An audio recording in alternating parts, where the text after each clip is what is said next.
En visite au Proche-Orient, Macron coincé dans son soutien à Israël. Durant quelques heures dans l'État hébreu, Emmanuel Macron a fait à nouveau part de son soutien total à Israël. Le président de la République a même proposé que la coalition internationale contre Daesh puisse lutter aussi contre le Hamas.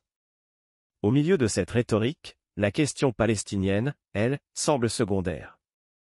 Jérusalem, Jérusalem. Il a attendu 17 jours et voulait venir pour que ce soit utile. Emmanuel Macron s'est rendu mardi 24 octobre en Israël et en Cisjordanie pour un voyage diplomatique périlleux.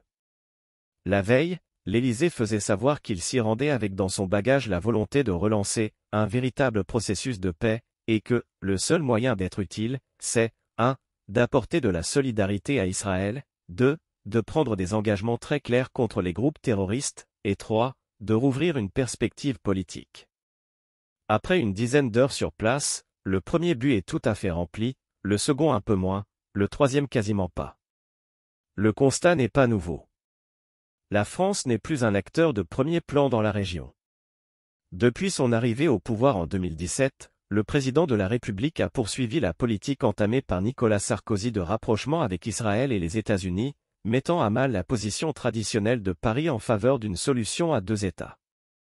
Lors d'une conférence de presse commune avec le Premier ministre israélien Benjamin Netanyahou, à la mi-journée, le président de la République a exprimé sa pensée. C'est aussi l'un des seuls moments où il s'est exprimé publiquement, la presse devant se contenter durant le reste du voyage officiel de rapides aperçus de ses rencontres avec le président israélien Isaac Herzog, les familles d'otages franco-israéliens ou le chef de l'opposition Yair Lapid. Aux côtés du Premier ministre israélien, à la tête du gouvernement le plus à droite jamais connu par l'État hébreu, Emmanuel Macron a d'abord voulu redire la solidarité de la France dans la lutte contre notre ennemi commun, le terrorisme. Pour le chef de l'État, face à des actes qui dépassent tout entendement, Israël dispose du droit légitime de se défendre face à ceux qui œuvrent à sa destruction. Cette cause est juste. Point final, a-t-il ajouté.